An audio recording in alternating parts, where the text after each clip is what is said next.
So, welcome to our August 2017 Google User Group meeting. Hope everybody had a great summer.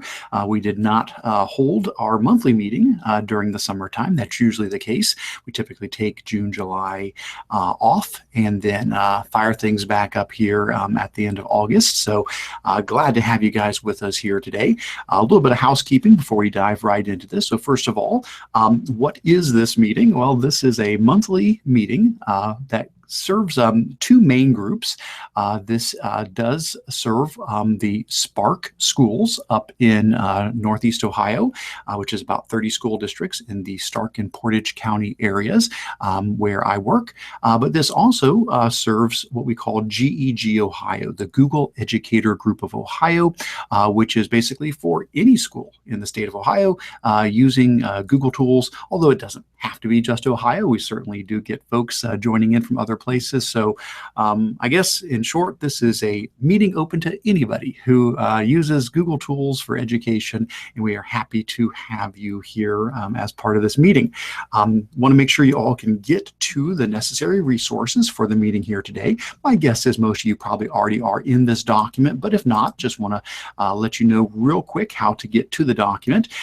Either if you look below the video in the description, if you're on YouTube watching this live and you look below the video, in the description, I do have a link to this document in there, but you can also get it from our new GEG Ohio website. And I'll be explaining a little bit more about the website here once we get into the meeting, but at bit.ly/GEG Ohio, that'll take you out to the brand new, like just this week, we just rolled it out. It's still very, very new, doesn't have a lot of stuff on it yet, but at bit.ly/GEG Ohio, that'll take you out to our GEG Ohio website, which looks like this. This is what you'll be greeted with there.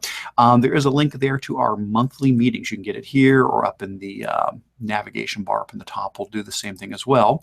And from the monthly meetings page, if you scroll on down, you will see a section with a schedule of upcoming meetings as well as links. Well, like here's today's meeting, August 31st, and right over there is the agenda link. So here's the live video stream that you're watching.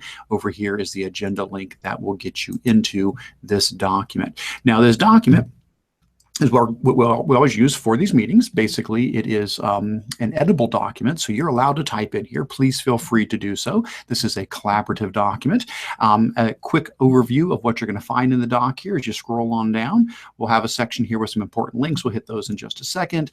We've got a section for upcoming events. So if you're aware of maybe a conference or a training or something that I do not have listed here, please click in here and type it in. Go ahead and add some additional training opportunities that you're aware of. That would be fantastic. Further down in the document, there's a section that gets into questions and answers. Again, please feel free to type in here if there's something you'd like to throw out to the group here today, maybe get some feedback, some ideas from other people. That would be fantastic. And then there's a final section called Show and Tell.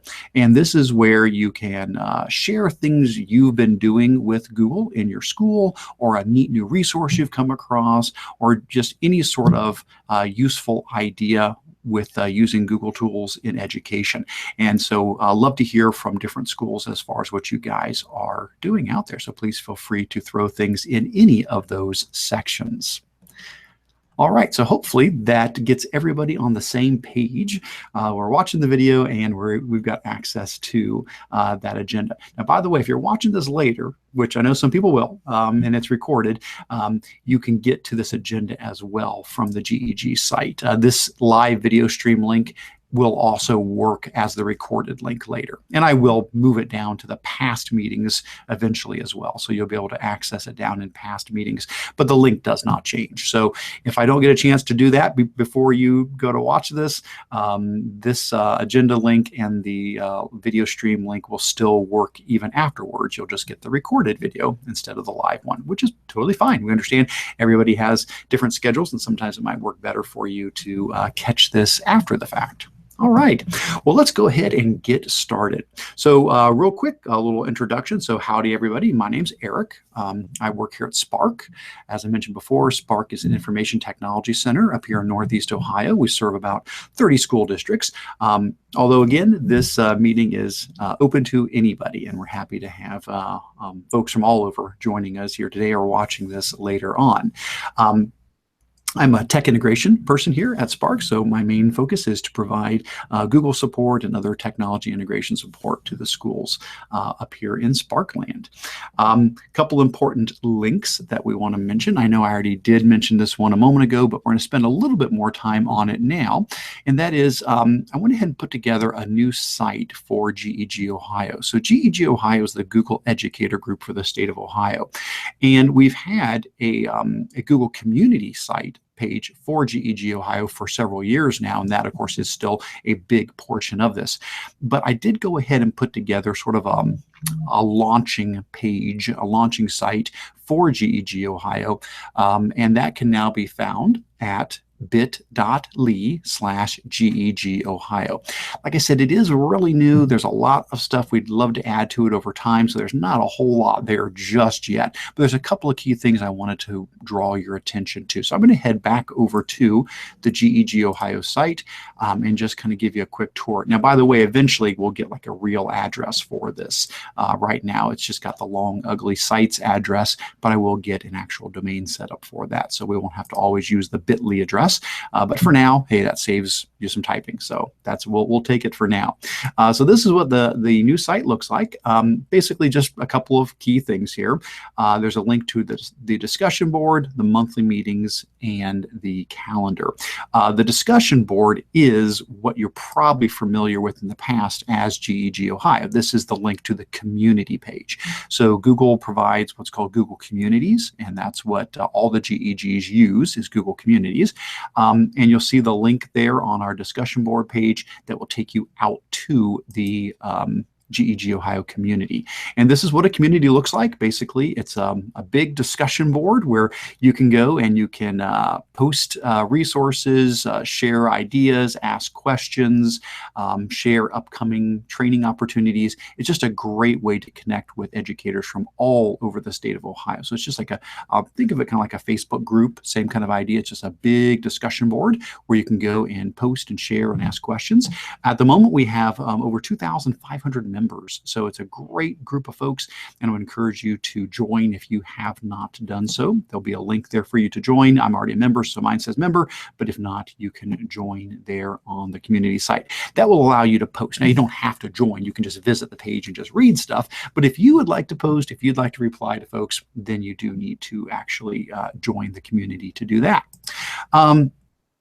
While we're on the GEG Ohio site, in addition to the discussion board, I did mention earlier, and I'll mention that again, we do have our monthly meetings page. Just again, this will be a great place to come to see all of the upcoming meetings, to be able to get to the live video stream, to get the agenda for that meeting. But if you just need to catch an older meeting as well, if there was something that we covered, a month or two back and you missed it, you can come down here and get all of those agendas and recorded videos as well. Now, I will encourage you, please do keep an eye on these dates and times because they may change. These are all tentative. These are what we're shooting for, but you never know. Between now and March, April, or May, a lot of things could change, and there may be, some other conflicts or obligations, and so we may move a meeting a day earlier or a day later. We might put it in the morning instead of the afternoon. So please do check this ahead of time to make sure you have the right date and time for the meetings. And then the third and final thing on the page right now is a calendar page. And so this calendar page basically is just a spot where we can share all sorts of Google-related educational technology events for Ohio. And so if you scroll on down, you'll see at the moment we've got some upcoming webinars and some conferences and so forth. So you can definitely come here to be able to see what's up and coming in and around Ohio when it comes to Google education related resources for training.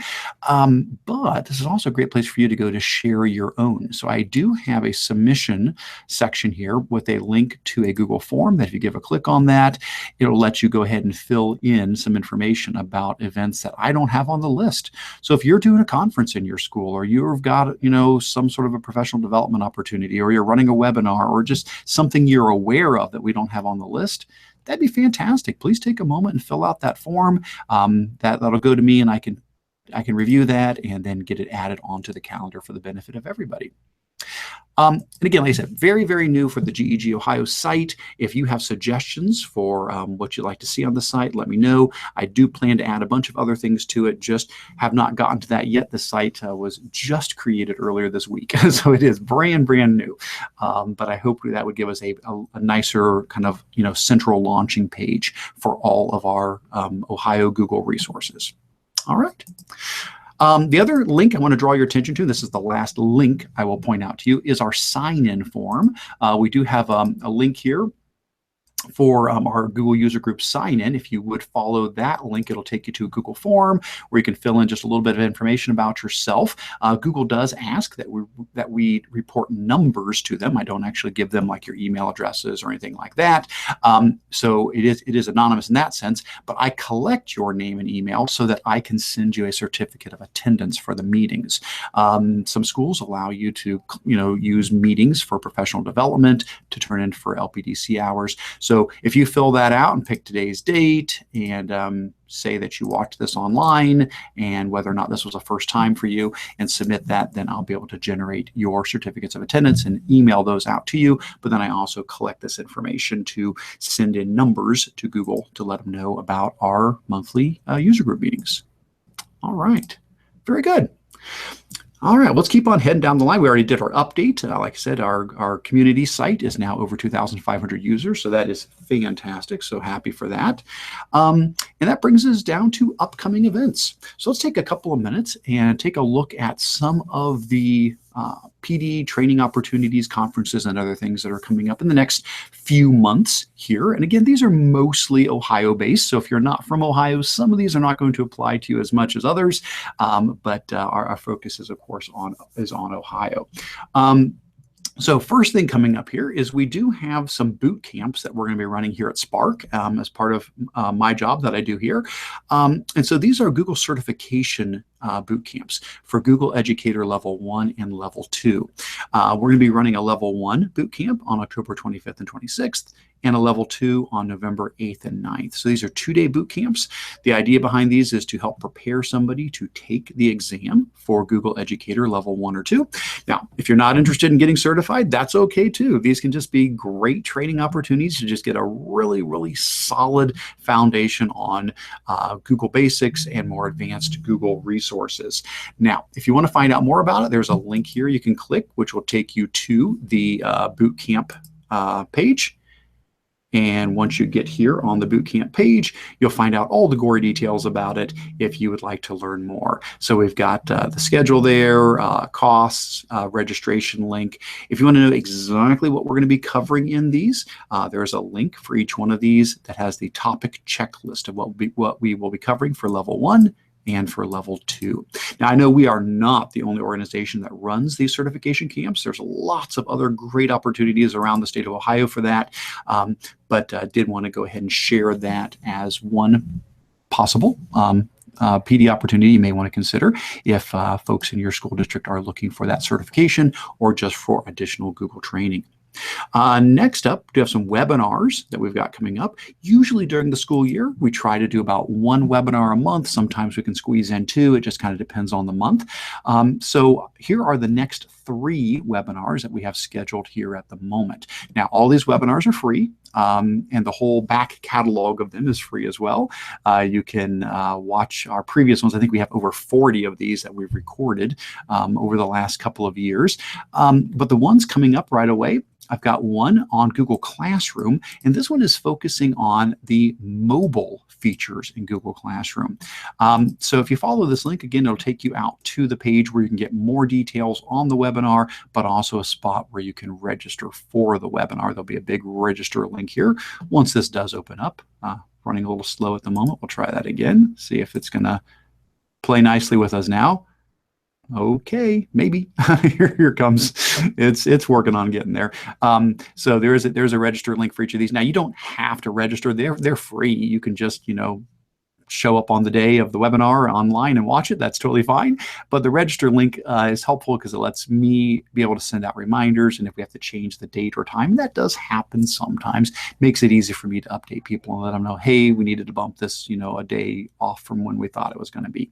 But just as a real quick overview, what these are going to be about, this one on Google Classroom, amazing mobile features. We're going to be taking a look at if you use Google Classroom's mobile app, which you can use on a phone, you can use on a tablet, and you can use on a modern Chromebook.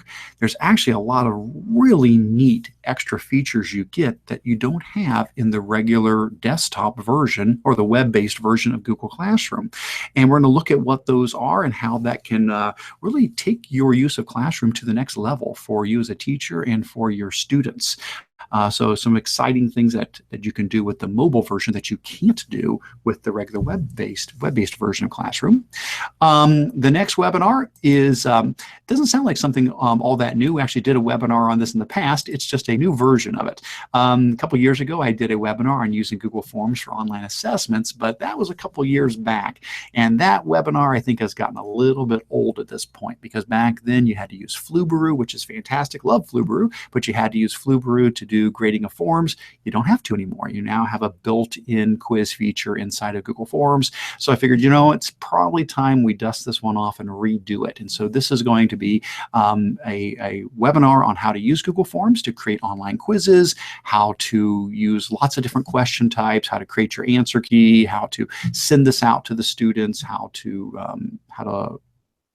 have it auto-graded, and how to take a look at all the results and do some item analysis on the results and so forth. So that will be coming up on October 4th. And then the last one we're going to be doing, at least right now, we'll have some more after that as well, but the last that I've got scheduled at the moment is October 17th, and that's using Google Tour Builder.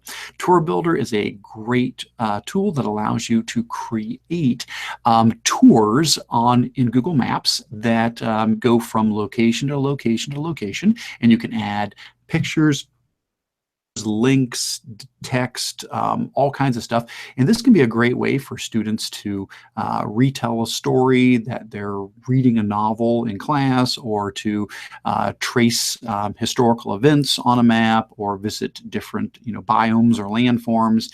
It can really be used in any subject. So we're going to talk about how students can create tours with Tour Builder, and then how you can export those and pull them into Google Earth. So you can actually do a 3D tour when it's all done. So that's another one we're excited about coming up here. And of course, there'll be more to come in November, December, and so forth. But at the moment, those are the three that we've got on the calendar. And again, all of the past ones you can get to. All the past ones can be found on our tech integration page. So if you go up to our important links and you go to our tech integration page, on that page, we do have a link to our past recorded trainings. And so you can go there, and I don't know, things are running a little slow here at the moment. That's okay. Here it comes. There's a link here for recorded trainings. And so on our regular tech integration page, this will take you out to a spot where you can see the previous ones. And I said, we've probably got around 40 or so from over the years. Now we're going to have to retire some of them. Some of them have probably gotten a little old by now, which is kind of the idea. Every now and then we're going to have to redo some of these, but all of these are freely available for you to take advantage of anytime that you're looking for some training. And again, don't forget, you also get hours for these as well. At the end of each of these webinars, there's a short quiz you can take to prove that you watched the webinar, and it will generate a PDF certificate of attendance for you for 1 hour. So all of these upcoming webinars, as well as all of the previous webinars that we have, those will all generate PDF certificates of attendance for you if you're looking for some additional contact hours. Next up, some conferences on the horizon. just be aware, the NeoTi conference coming up October 28th up at Beechwood, the Learn 21 conference November 2nd in Columbus, the Idea Stream conference November 15th in Cleveland. There's a Google Summit from the EdTech team in Cincinnati in mid-November. And then I know this is a little ways off, but don't forget the OETC conference, the Ohio Education Technology Conference. That is scheduled for February 13th through 15th. The main reason that I'm putting this one on here right now is more about the proposals. This one, we're coming up really close on the due date for the proposals. It's September 8th. So if you're doing some neat things and you want to share that, I would absolutely encourage you to submit a proposal to the OETC conference. And I know I'll be doing that as well. I still need to get mine done. That's probably what I'll be doing this weekend, is finally catching up on that. But I just didn't want anybody to miss that date, because you want to make sure you can share all the awesome things that you're doing in your school district with the state of Ohio. Learn 21 also has a registration, or excuse me, a proposal link as well right now. So if you are interested in that conference, they've got their proposals are still open as well for at least a couple more weeks, I believe. But the OETC one is going to close here pretty quick.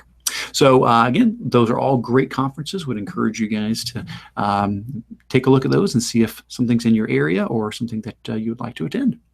I don't see anything else added here, but again, just let me remind you guys, please do type in here, add other things. If you're aware of a conference that I did not realize was coming up, throw that in the list here. That would be fantastic. I appreciate your feedback on this document. All right, well, that brings us up to the main meat of what we usually do in these meetings, which is what's new in G Suite for Education. So a big part of these meetings is honestly just to catch you up, to say, okay, here's your one-stop shop. Here's everything that happened in the last month with Google, so that you can properly support your schools and your teachers and your students and make sure you're getting the most out of G Suite for Education. Having said that, since we haven't had a meeting since May, a lot has happened. So we are not going to go through every single one of these things on here. There's just too much stuff that Google did over the summer. So what I'm going to do is I'm just going to highlight a couple here and there that I thought that really stuck out to me. And you can tell I made the date bold for the ones that really jumped out at me. So the ones that I thought, yeah, we really should take a little bit of time and camp out on these. Those ones I put in bold for the date. That way I'll know that those are the ones I'm going to take a look at. Having said that, I would encourage you to click any of these links here. If there's something in here that is exciting to you, and for whatever reason I did not decide to highlight it during the meeting, every one of these has a resource link. You can click right on that link and get to all the details of those announcements.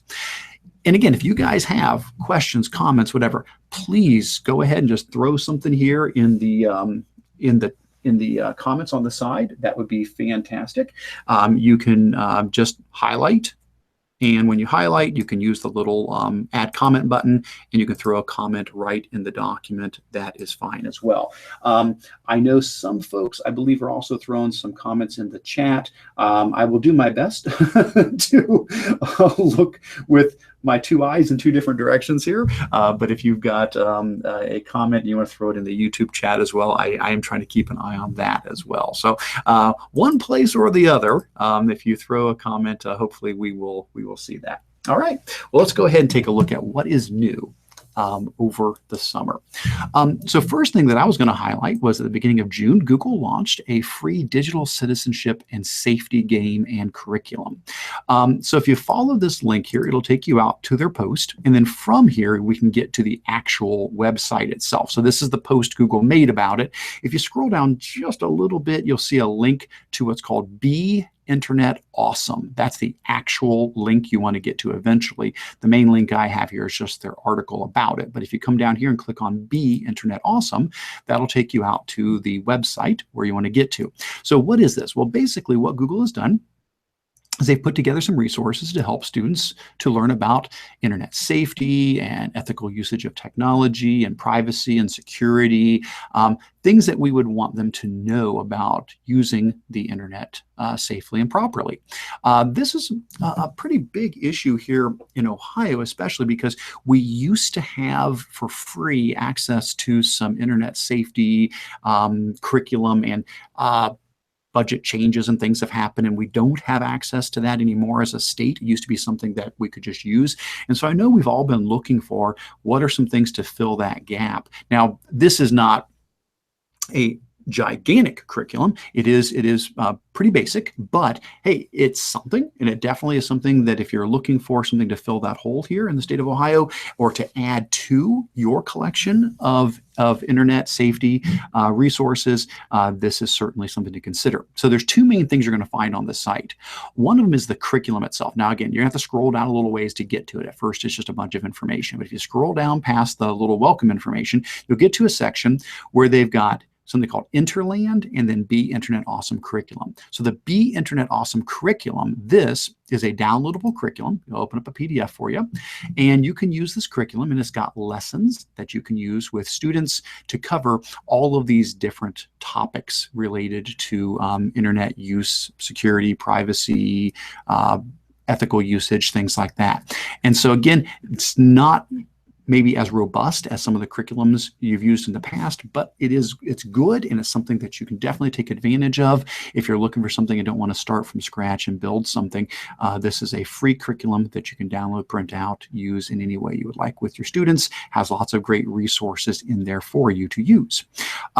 The other link is what's called Interland. Now, Interland is sort of a quiz game that kids can play after going through the curriculum. So I'll go ahead and open that up real quick and just show you what it looks like. But basically, what it is a cute little 3D game where the students are answering questions that deal with each of the main topics that you've covered in the internet safety curriculum. So as I come in here, here's my little guy. Let's see if this pops around here real quick. There we go. And so you see there's the four main areas, and they deal with those four main topics that they're covering. And if I come in and give a click on these, you'll see them real quick. So one of the places you can go is Mindful Mountain, about sharing with care. So thinking about how you share information online. Next is the Tower of Treasure, about security, securing your secrets. The next one is Kind Kingdom. It's cool to be kind, obviously treating others properly when in an online environment.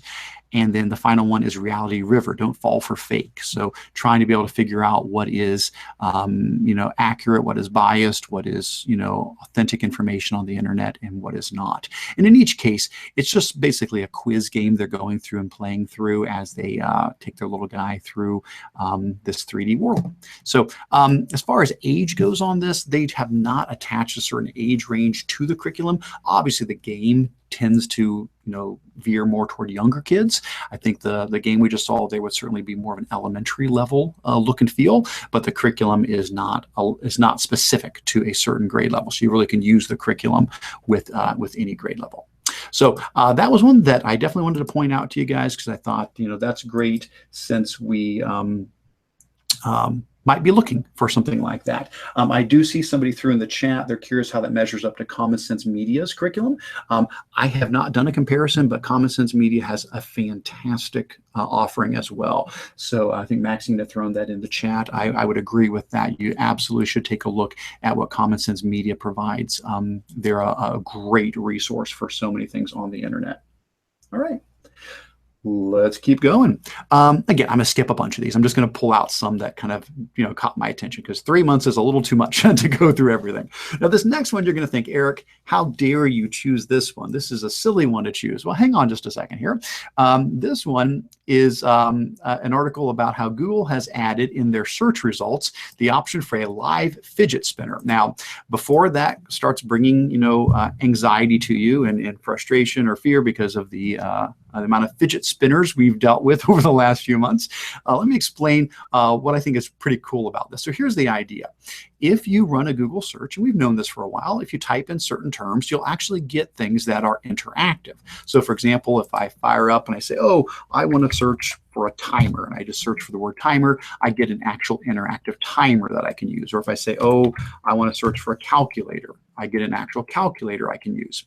Well, if you type in spinner, you do get A fidget spinner, yes, and I know it's a fidget spinner. And you can come in, you can click on it, and you can spin it and all that. You may say, well, Eric, okay, that's cute, kind of funny, but here's what I want to draw your attention to. Let me zoom in just a bit so you guys can see this a little bit better. Notice in the top right-hand corner of this that this is not just a fidget spinner. It also has a little toggle up here that'll let you switch it from a fidget spinner to a number spinner. Okay, now that's a little bit more educationally useful here. Not that the fidget spinner's not, okay? Hey, if that keeps kids happy, let them spin it, okay? But if we go to the number spinner, what you'll see is I can pick the size of the wheel from 2 numbers up to, it looks like 20 numbers, so as much as you want here. And so basically, you pick how many numbers, and it spins the wheel and gives you a random number. Hit spin, spins it again. This could be a great way to generate random data for your students. If your kids are in math class studying data and you want them to find, mean, median, mode of a range of data, well, generating random data, this can be one way to do that. Or if you're playing games in class and you just need some random numbers, that would be a possibility as well. So just wanted you to know, Google is constantly adding new interactive elements to their search. This is just one of the more recent ones that has been added in there. All right, next up. Keep on heading down the list. All right. Next up, Google is offering some discounts on bundles for STEM tools and media literacy apps. All right, let me explain what that is all about. So let's follow the link here out to the blog post.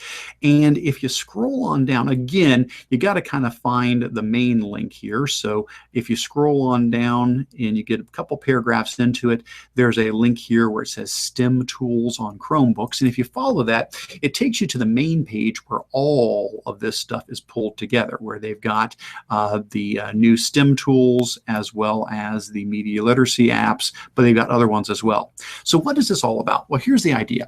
Basically, Google is on occasion picking some selected Chrome web apps and other tools that they think really stand out, that they think are really valuable for schools, and they're trying to offer discounted pricing on those. Now, a lot of stuff online is free, and that's fantastic, but not everything is, and that totally makes sense. If you got a great product that does something really powerful, absolutely makes sense to charge for it. Companies have to make money too. Okay, they've got to be able to keep their company running so they can keep making these products. Well, Google wants to, of course, make that as affordable as possible for schools, and so they've been doing this for a while. This is not something new. Like, for example, if you look on their page here a while back, they did this with creative apps. So, for example, if you wanted to purchase WeVideo, which is for digital video editing, Soundtrap for audio editing, and Explain Everything, those are all commercial products that are web apps that can run on a Chromebook, but they have a cost with them. Well, you can now buy those as a bundle at a lower cost through Google.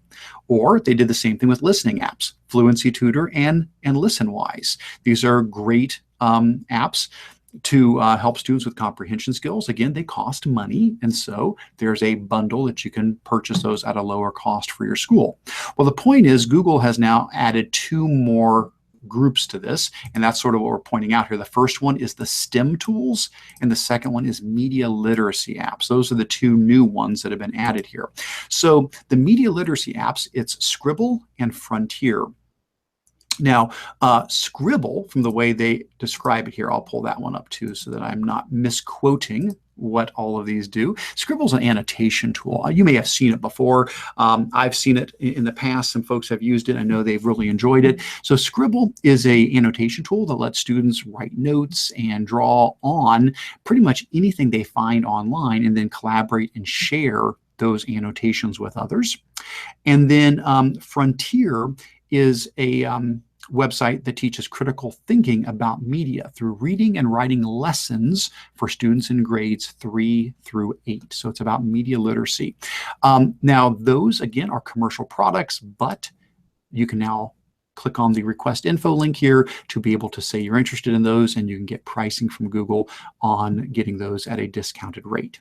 Now, the STEM tools, which was the other one that we have in the list here, the STEM tools, this one is the only one that's a little bit different in the sense that it's not just apps, it's actually physical stuff. Everything else is apps. So these creative apps and active listening apps and media literacy, those are apps. The STEM tools, it's actually like tools. So for example, it would be to purchase some Dremel 3D printing, materials like the 3D printer itself. It would be, for example, to purchase the Little Bits devices, which if you haven't seen Little Bits, it allows students to do programming by, see if there are any good pictures of them here. None of these are going to be really big pictures that you can see real well, but it's all these itty bitty little parts, and it can teach you how to code. You can put the different parts together, and students can learn about coding with that. So now Google's branching out and allowing you to get some discounted bundle pricing on Dremel tools as well as Little Bits tools. And of course, they come with software as well to run those things, but that will be the difference on those. So just want to give you a heads up if you are a Chrome using a district, Chromebooks or Chromeboxes or whatever you might be using, and you're looking for some apps to add to those that are beyond just the free ones that we have, you definitely can take advantage of these collections here at reduced prices. All right, let's keep going. Next up, I was going to highlight that Google has launched a new page, which is the What's New in G Suite page. So if you follow this link here, it'll take you out to this page.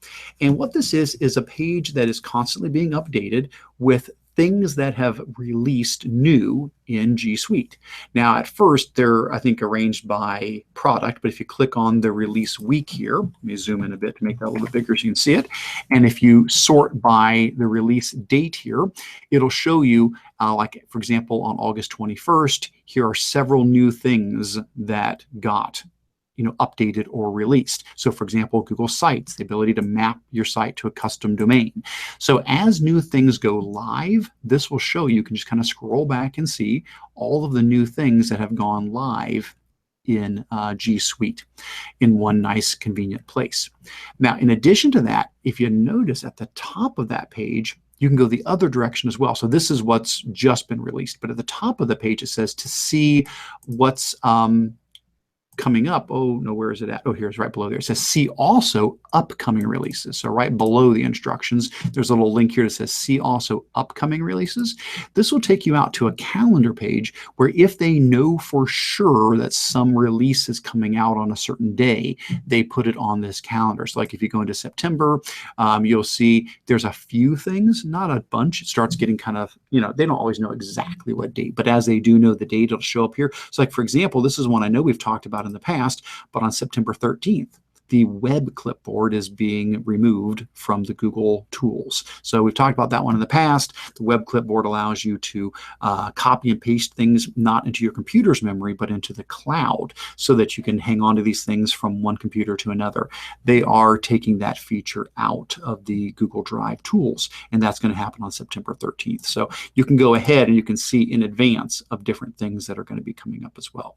So this is just one more place to go if you want to keep your eye on what is new in Google, in the Google tools. All right, next up, next thing that caught my eye was Google Earth has released or has added an education category with classroom activities as part of the new web-based Google Earth. Now, we've talked about Google Earth in the past, how now you can access Google Earth right inside of your web browser. You don't have to download, install the Google Earth program anymore. The point behind this article is that they've added a section in there now specifically for education. So if I head on over to earth.google.com, we'll fire that up. What you'll notice is inside of the new Google Earth, down the left-hand side, there's a bunch of buttons, and one of them is their I believe it's called their Voyager section, but I'm going to have to give it a second to open up here now. Oh, here it comes. Yeah, Voyager. So down the left-hand side, third button down, there's the Voyager section. And the Voyager section is where they pull together, it's kind of like tours that Google has put together. They've got, editors' picks, they've got travel, they've got nature, they've got culture, they've got history. Well, here's what that article is talking about is they've added an education section. So now these are tours inside of Google Earth that deal more specifically with education. Not that the others couldn't be. There's so many things up here that would apply very well in a classroom. So don't just think that's the only place to look. Nature and history and culture and travel, all of that is still excellent to look at. But the education section focuses a little bit more on educational content. So we have things like the Lewis and Clark expedition, for example. So if I come in here and click on that, what it's going to do is fly me to all of these different places in Google Earth on the Lewis and Clark expedition. So on the side, I get videos, I get pictures, I get information to explain what I'm looking at. And then one by one, I can move through each of these different spots along the Lewis and Clark expedition, learning about it as I go. So, and of course, keep in mind, it's all still interactive. You can drag this around, you know, zoom in, zoom out, whatever you need to do while you're doing that. All right, let's go and close out of that one. I think we're going to probably pop back to Google Earth here in a little bit. I think I had another one here that was Google Earth related. Let's see. Yes, the very next one down is just a neat thing, and that is Google has now added the ability to put live video inside of the Google Earth web-based program. So the example they were showing of this was bear cams. So they've got this article that explains how this works. The idea is that there are some rivers where the brown bears stand out there and grab salmon as they are swimming upstream, and that's kind of a neat thing to see. So what they've done is if you go into Google Earth and you go to the Voyager, and let's see, I think this is probably going to be under nature, maybe. Yeah, under nature. The brown bears, if you go to nature and you pull up the brown bears voyage and you go explore, what you're going to notice is that it actually gives you a live cam embedded up here. So as you go through the different locations, you can hit the play button and it will actually play a live video feed, and we'll see. I don't know. I didn't look earlier. Oh, well, there's one little bear over there. So this one does. Oh, there's a couple. There's a couple of bears on the side of that one. Let's move to the next location and see if we can find one with a little bit more bear eating action here. Let's see if this one's. Oh, no, the bears ate the video. So that one, apparently that that live video is no longer live. Let's try another one here. And if we struggle, oh, now that's just too cute. Okay, so we have bears just playing.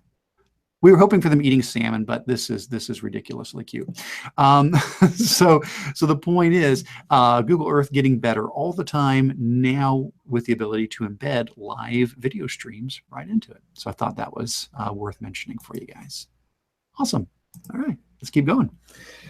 All right, next up, Google is testing a new touch-friendly Chrome OS launcher. So for those of you who have Chromebooks in your schools, which I imagine many of you do, just want you to be aware that you're going to start seeing something look a little bit different here in a bit. So let me do this. I'm going to see if I've got my other Chromebook connected here. I'm on my Chromebook pulled into the Hangout. I'm going to see if I can switch over to my Chromebook here. So we're going to be creative here, and let's see if I can switch over. Okay, so hopefully now you guys are seeing my Chromebook and not seeing me anymore, or seeing my regular screen. So this is my Chromebook. And what's different is in the past, if you came down to the bottom corner and you clicked on the little launcher button, the little search button down here, it would pop up a particular box that had a search box and then showed you some of your more recent apps, and then you could go to all apps or more apps to see the rest of them.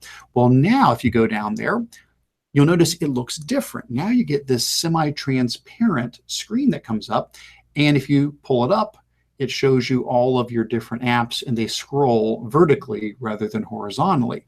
Well, the point is, this is supposedly to be better for like a touch screen device, which my Chromebook is. The one that I'm using here on the side here is a touchscreen Chromebook. And so it did show up on mine. Now, I don't know if that's rolled out to everybody's yet, or when that's coming out.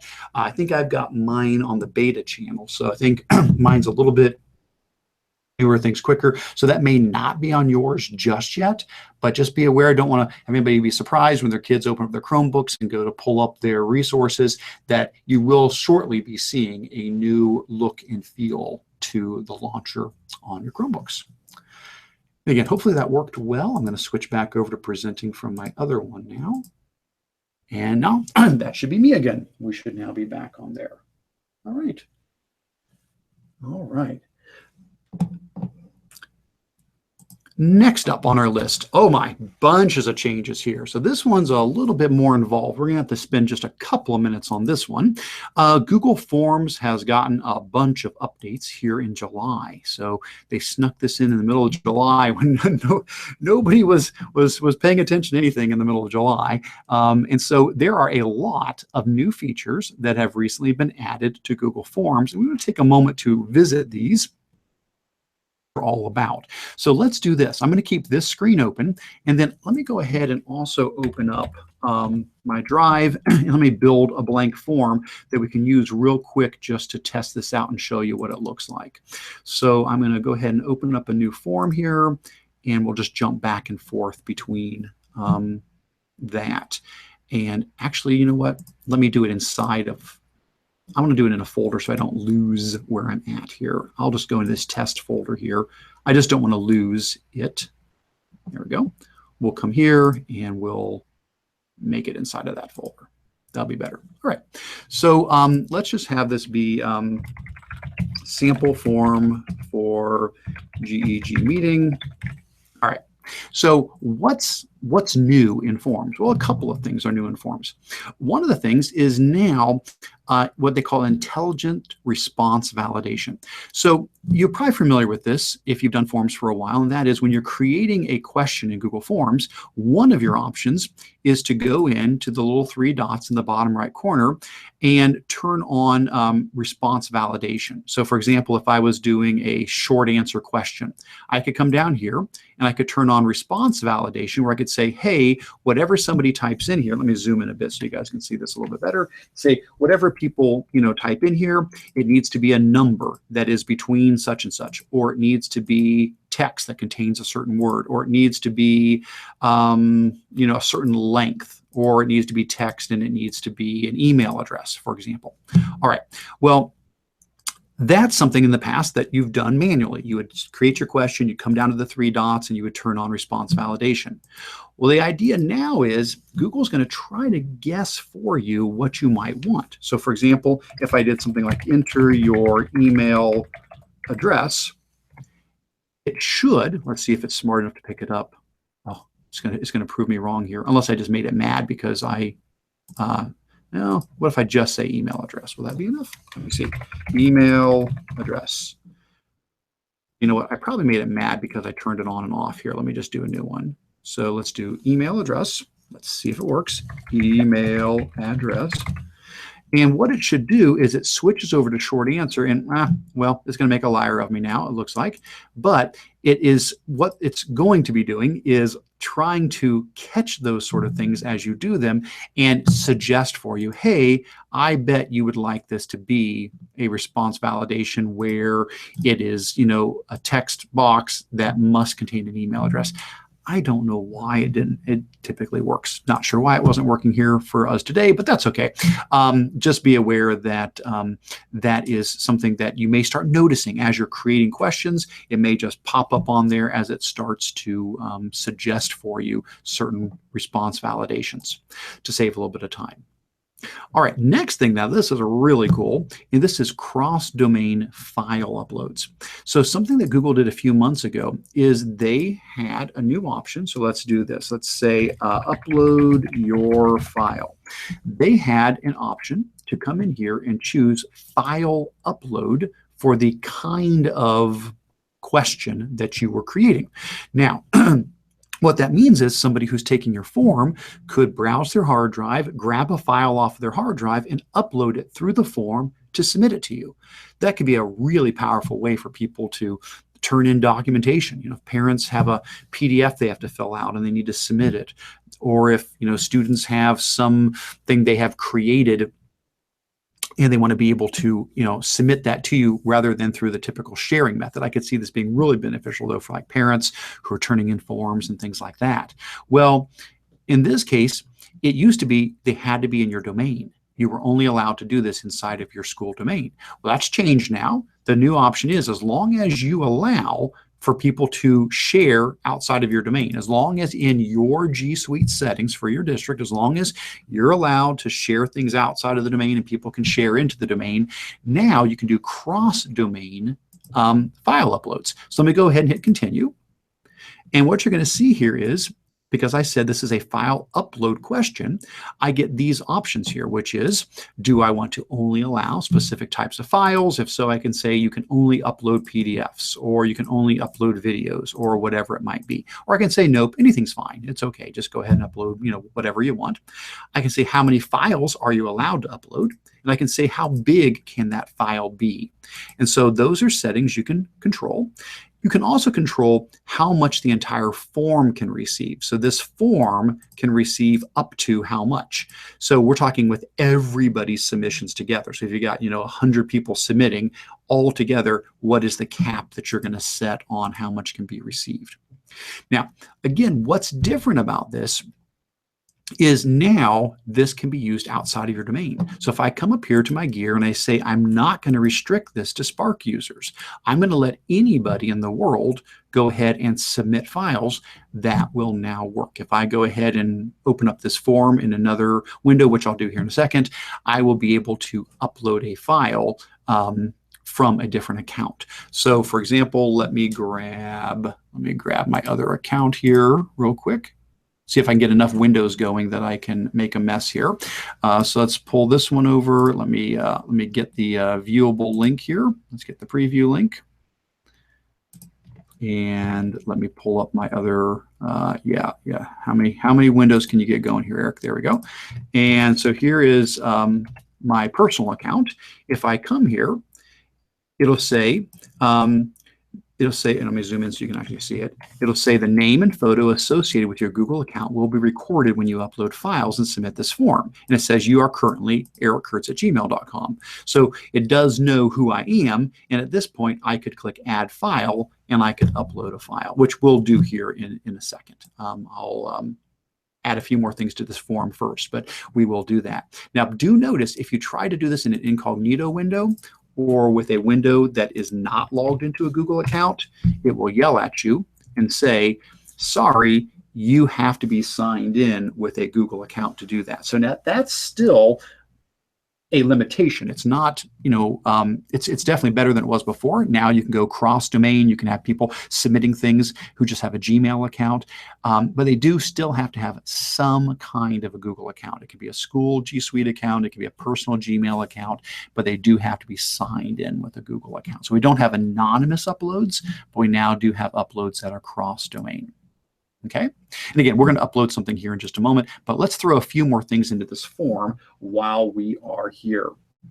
All right, let's see what else we wanted to mention that they've added in before we go. Okay, so checkbox or checkbox grid questions. So in the past, we have had the option to do a linear scale or a multiple choice grid. Well, they've now added what's called the checkbox grid. This is a whole new question type that we didn't used to have before.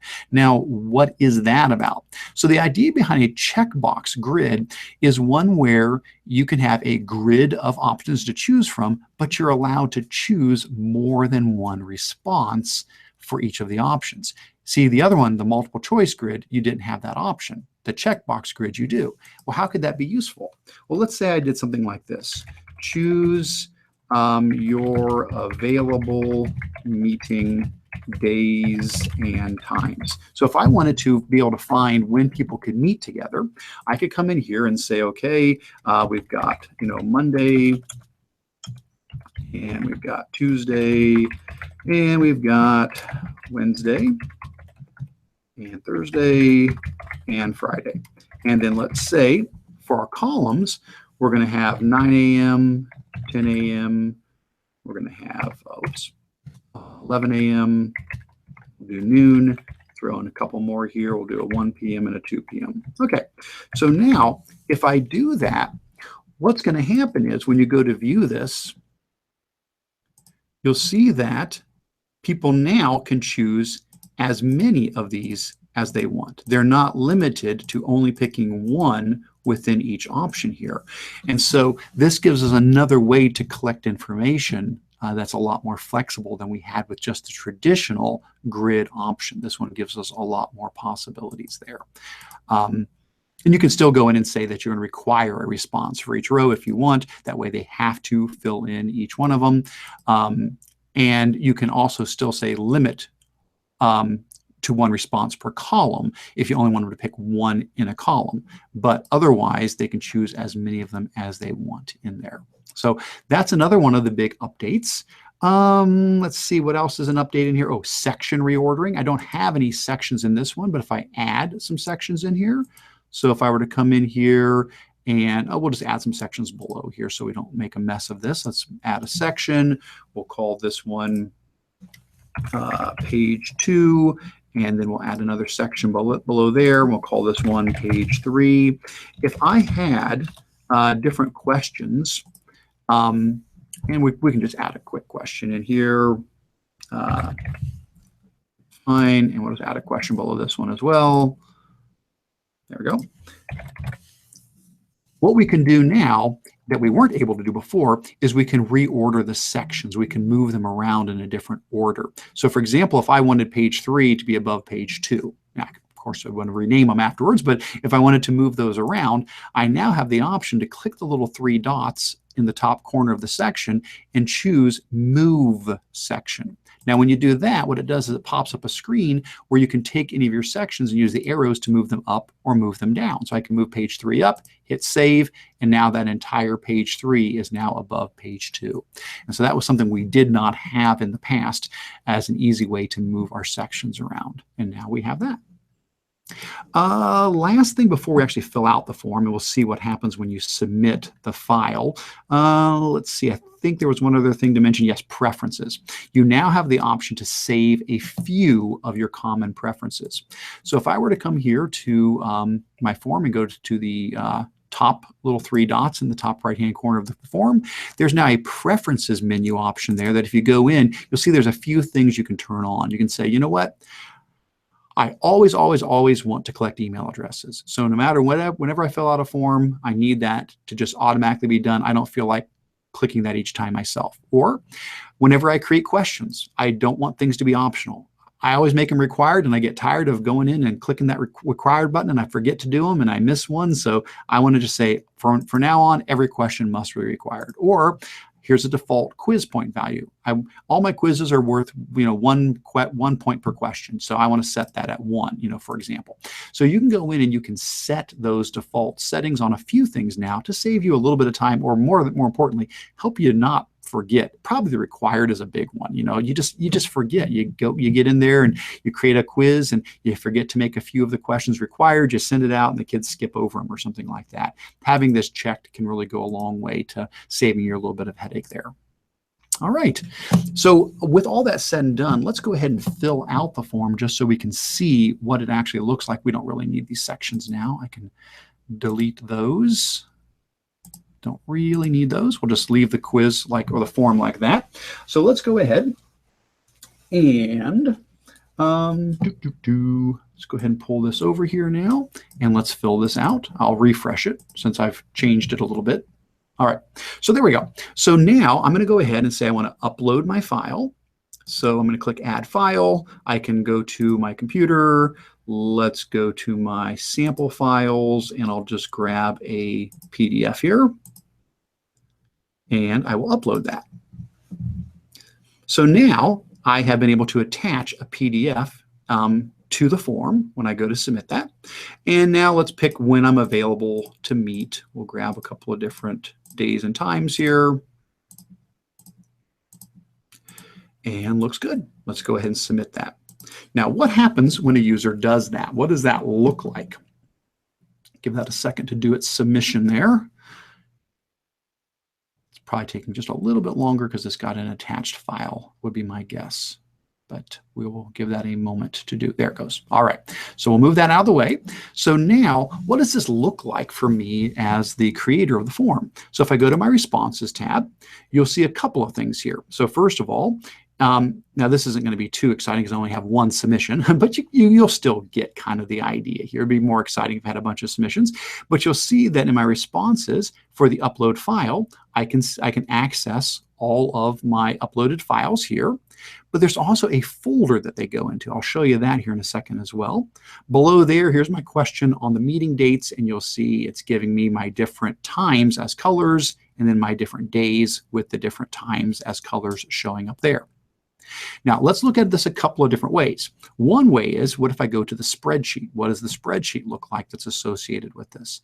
Well, if I go to the spreadsheet for the form, give that a second to open up, you'll see for the upload your file, I actually get a link directly to the file right there. So from the spreadsheet, I can go straight to the file.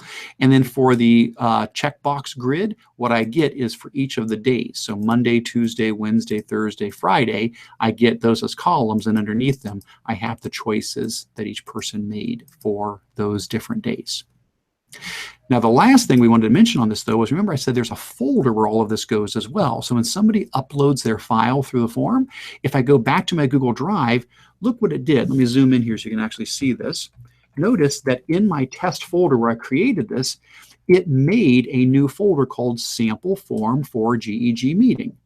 So inside of that, I now have the upload your file question.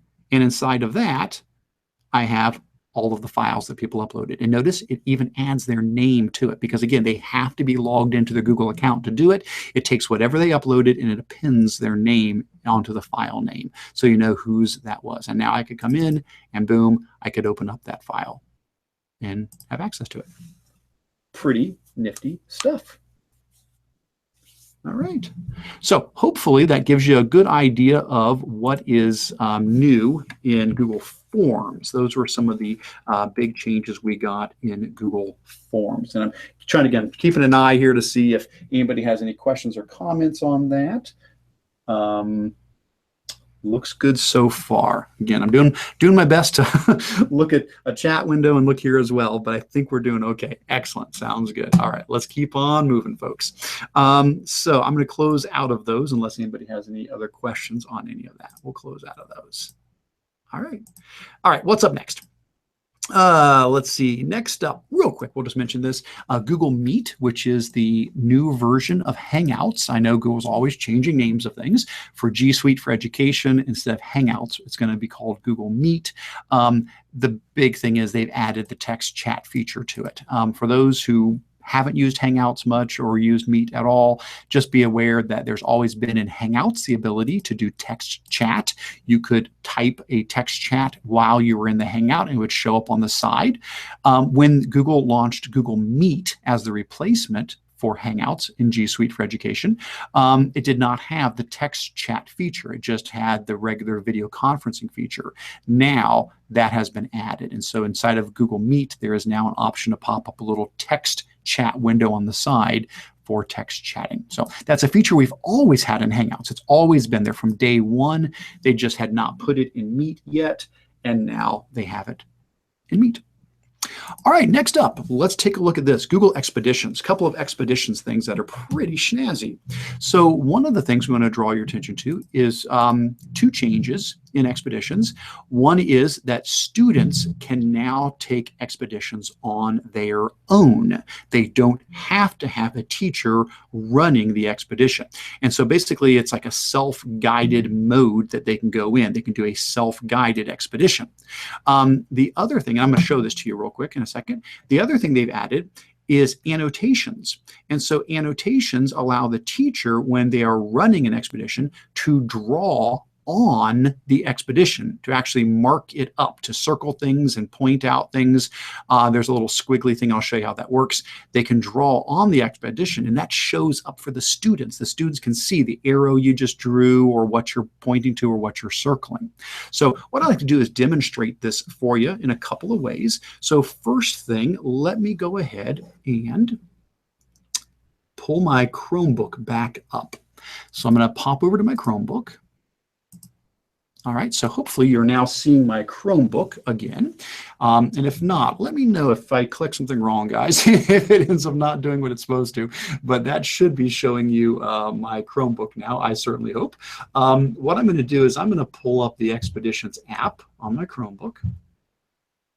Give that a second to open up.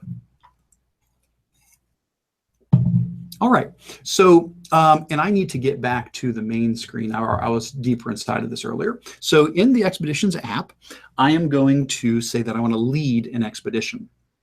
So I'm going to say, because you could be either way. You can either be a follower or a leader. So if you're leading the expedition, great. If you're a student following it, that's fine. I'm going to say I'm going to lead the expedition. And now we'll just go down. Let's find an expedition. It doesn't really matter which one we go with here. Well, we can do iconic New York. That's fine. We'll just grab one of these real quick. Now, at the moment, I don't have anybody actually following me. There's no followers, but that's okay. I'm going to come down to the bottom and hit the play button to start this expedition. It may yell at me and say, you don't have any followers. That's okay. It's not a problem. So here's the expedition. Okay. So the students, if I did have followers, this is what they would be seeing. And of course, as the leader of the expedition, I can come down here and I get all of the behind the scenes info. So if you've never seen what it looks like to lead an expedition, that's what happens is you can read all of this helpful stuff that tells you questions to ask and pulls up interesting, key bits of information about different parts of the scene and so forth. Well, what I want to point out to you guys is what's way up here in the top right-hand corner, this little teeny squiggle up here. If I click on the little squiggle, basically it turns me into annotation mode. So while the squiggle has been clicked, when it's active, I can now come in here and I can draw with my finger, and I can put, it's a pretty bad arrow, but I could put, an arrow in here. There we go. It's a little bit better of an arrow. And then if I click the squiggle again, it goes, it doesn't go away, but it turns off the squiggle, so I can move with my finger now. I can now come in and turn the squiggle back on, and I could circle things, turn the squiggle back off, and those don't leave. They're there, and the kids can now see inside of the expedition what I've annotated while I'm in there. So that's another neat way to be able to make the expedition more meaningful for the students as you are pointing things out to them. All right. Now let me switch back over to my regular screen. All right, and so the next thing I wanted to show you then is the idea of a student taking an expedition on their own, the self-guided expedition. I would have shown that to you on my Chromebook, but it's not as easy to do because you got to kind of move it left and right and so forth. So I'm going to use my phone for this instead. So this is always a challenge sometimes, but hopefully I can show this to you. What I'm going to do is I'm going to plug my phone in and put my phone up on the screen. And let's see if we can make this work for you guys. So I'm going to plug in my phone. I use an app called Visor, and that allows me to show my phone on the screen.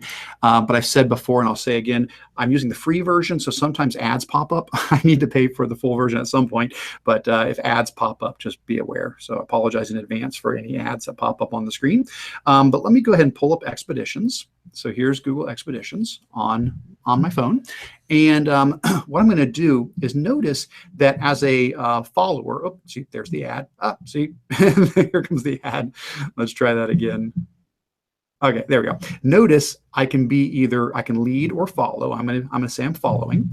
But let's say there's no teacher running an expedition. And I'm like, well, shoot, I still want to take the expedition. Well, notice you now have the option where it says explore on your own. So I can click there that I want to take an expedition on my own. Now this may be a little hard to see, but I'm gonna do my best to demonstrate this for you.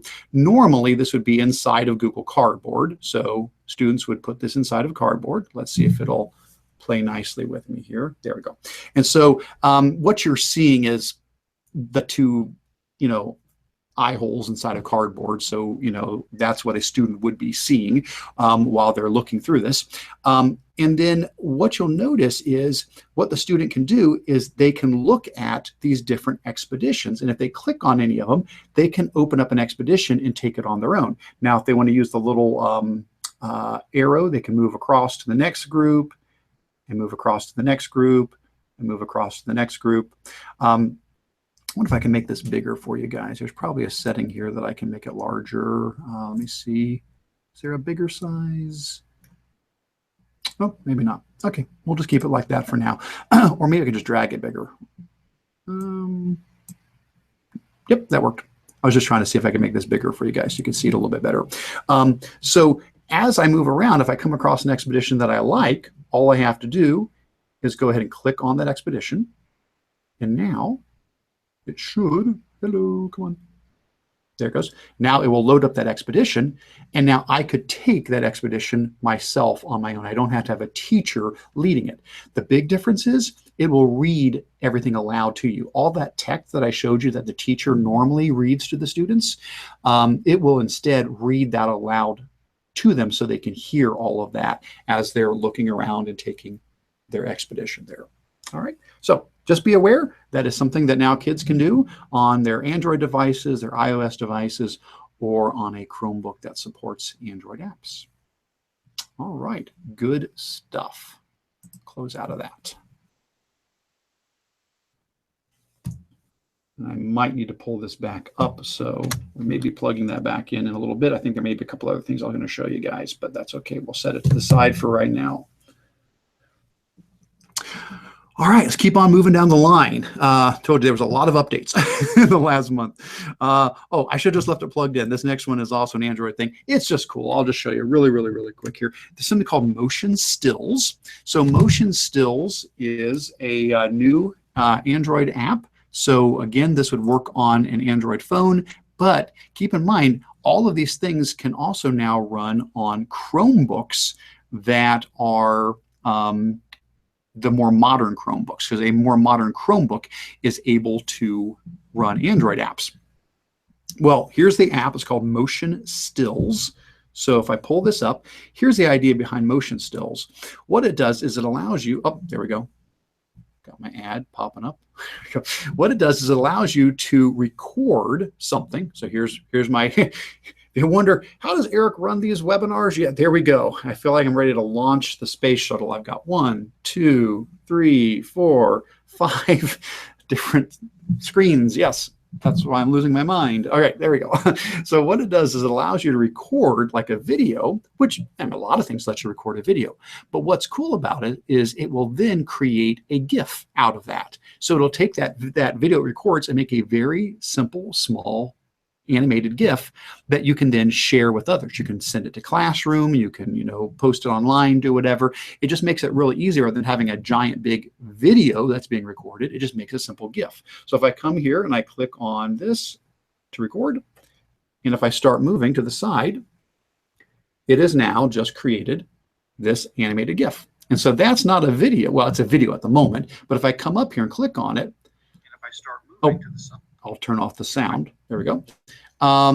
That's the video recorded, but if I click on the little share button, I can download it as a video or a GIF. I can just make a GIF out of that, and it'll create my GIF and then say, what do you want to do with it? And now I can share that GIF out any way I want to. I can send that out to Classroom. I can post it online, whatever I might want to do.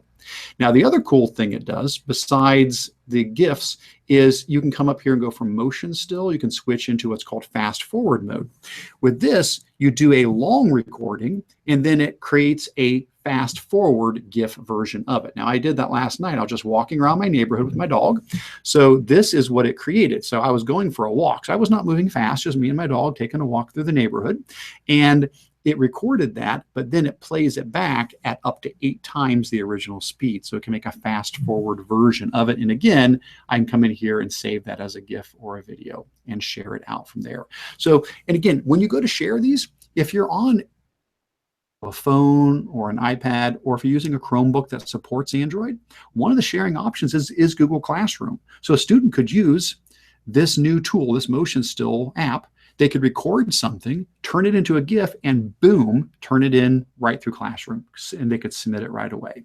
So pretty nifty how that can work. All right, I think that's the end of my phone examples. So I will unplug this again, but if need be, we've got it. All right. All right, let's keep on going. Next one, YouTube is shutting down its video editor and photo slideshow tools on September 20th. Okay, so what is this all about? Now, you may never have even used these tools. That is possible. It is possible that you're like, okay, no big deal. But for those people who have used the video editor in YouTube, this is going away. For those who haven't used it, you might be a little concerned because you might think it means something else is going away that's not. So let me explain this. If I head over to YouTube, now this is not my regular YouTube account, this is my Spark account. I don't really have anything on this account, but we'll just use this one as an example. If I come here to YouTube and I go to the Creator Studio, what you're going to notice is there's a section at the bottom called Create. And if you go to the Create section at the bottom, there's a video editor.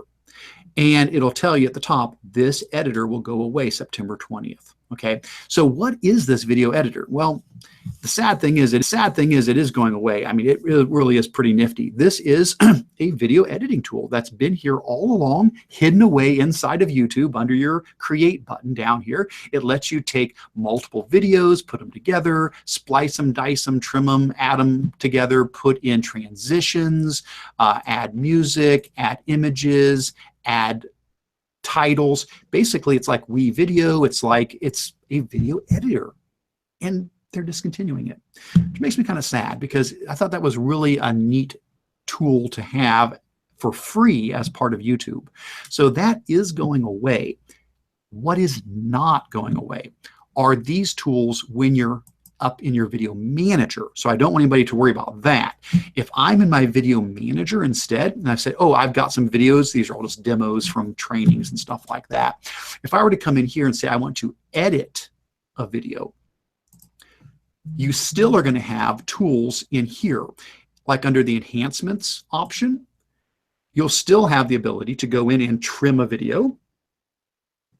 So you can trim a video, you can still do slow motion, time lapse, you can adjust colors, you can do blurring effects, you can still add annotations if you need to add a little pop-up annotation on the screen there. You can still add audio behind the video if you want to put music behind it. There's still all of those different options. It's not as powerful as what you could do in the YouTube video editor, but I don't want people to panic thinking, oh my goodness, now we can't do anything to the video. No, you can still do these sort of edits from a video you've recorded. You just aren't going to have the option to go down to the video editor here and do the really fancy full-fledged video editing that we used to have there. So be aware that is shutting down in just a couple of weeks here. And yes, I see Peggy George said she's sad to be losing that. She used it and loved it. I agree with you, Peggy. I can only hope something else is going to take its place. I would say, in my opinion, this is off script here, but I would say that is the one thing that I truly, truly think Google is missing that they need to have. They just need to have a simple, solid video editor that is just part of their suite. There's a lot of tools, and we use different tools and we mix and match things and we find stuff. But it's just a shame because YouTube, at least there was that. Now I don't feel that they really just have a solid video editor for people to use, and I think that's a shame. We really should have that in the suite. So let's hope something else is going to eventually take its place. All right. Let's keep on going. A few more updates. And I'm sorry this is going longer than normal on the updates, and this is even with an abbreviated list of updates. So I'll try to make these a little bit quicker here. I apologize. August updates. Got a few new things in Classroom. These can actually go pretty quick. I don't think we need to spend too much time on these, but there's a couple of new updates to Google Classroom. So for example, let me drag my Classroom over here. Put this on the screen here for you real quick. So here you have Google Classroom. This is just one of my webinars I did on feedback tools. I used a Classroom for that. I'll just use that to demonstrate some of the new features that they've rolled out. One of the new things they've now provided us with is what's called single view of student work. Basically, every student now has their own dedicated page where you can see everything that student has done. So if I go into a classroom and I go to my students list, and I choose a student, now normally you'd have a bunch of kids in here. This is just a demo class. But if I come in here and choose, if I click on a student from my student list, I now get a page just for that student with all of their assignments, whether it's turned in, whether it's missing, whatever, it might be. I can get all that information on one nice, easy to use page. So I thought that's a pretty neat new feature. Another option is to reorder classes. You can now drag your classes around. If you don't like the order they're in, no problem at all. You can say, I want to put this class, over, somewhere else. That's fine. You can click the three dots, click on move, and now these can be moved around. You can say, let's put it at the beginning. And now, boom, the sample class is all the way up at the beginning there. So that's kind of nifty. If you want to rearrange your classes in the order of maybe the class periods throughout the day, that can be useful for you. They've added decimal grading. So if you do have an assignment that you are giving points on, let's say we've got this assignment here, and for whatever reason, we'll just say it's a 10-point assignment. If I go to give the student a grade here, excuse me, instead of giving them just, whole number points, I can now say, oh, actually that was an 8.5. And we can now do decimal points in our grades there when we are giving grades to students. You can now transfer classes to other people. So if you have added somebody as a co-teacher, you're now allowed to transfer ownership of the class so they become the owner of the class rather than you. This one's really nice, the join code. Whenever you want kids to join your class in Classroom, let's pop over here to my student screen. There we go. Whenever you want to have students join your class in Classroom, remember there's a join code. Let me zoom in so you guys can see that. Up here in the top left, there's a code the students can type in to enroll in your class. Now, that's great, and it's a really nice way for kids to be able to enroll themselves, so you're not going out and clicking invite students and typing in every single student. You just say, hey guys, here's the code. Type this in and join my class. Well, the biggest problem with it is nobody could see it. It was too small. So now there's an option here. If you click on the little down arrow next to the code and you choose display, it'll actually put the code up on the screen nice and big, and you can even go full screen and make it real big. So just for what it's worth, a nice, easy way to be able to get the code more visible for your students. All right, last thing I'm going to say on this is they did give us a sneak peek of something to come. This has not been released yet, but they've said that in the very near future, when a student takes a Google form quiz, and it's an auto-graded quiz, there will now be the option for those grades to be imported directly into Google Classroom. And so they can take a quiz through Google Forms, and the grades will actually show up in Classroom as an assignment grade. So I thought that was really nice, something people have asked about a lot in the past. All right, let's see what else we have here real quick. Google Earth. The app for iOS is now available. So if you wanted to use Google Earth on iPhones and iPads, that has now rolled out. So now the new version of Google Earth is available on everything: Chromebooks, Macs, PCs, Android devices, and now iOS devices. Next up, Google has launched a new website all about Google Classroom with videos, guides, professional development, and helpful things. There's an article about it, but then there's a link here that will also take you directly out to that page. And so this is their Welcome to Your First Day of Classroom site. And they've got lots of videos on the basics to get you started. They've got tips and tricks from teachers on how they use Classroom. They've got handy guides here on getting started with Classroom, and on and on and on down the line. So if you're trying to get some people to use Classroom and they haven't quite jumped on board yet, here's one more option, a nice collection of resources that may help those people get over that initial hump when they're trying into using Classroom. Next up, revision history has been renamed as version history, and it got a few new updates. So let's take a quick look at what the new updates look like in that. So I'm going to pull over a different document here. This is our ELA document. This is a Google Doc I use to collect resources for language arts. And so I'm always adding new things to it. So this has a big, that's the reason I'm using this one, has a very large revision history. Well, it's no longer, like we said, it's no longer revision history. Now, let me zoom in just a bit here so we can see this a little bit better. If you go to your file menu, it's now called version history. So you got to get used to that. That's our first change. It's still the same basic idea though. If you go to file and you go to version history and you say see version history, it will bring up what looks very much like revision history. It looks very much like that, which is basically a recording of every change ever made to the document, who made the change, when it was made, what the change was.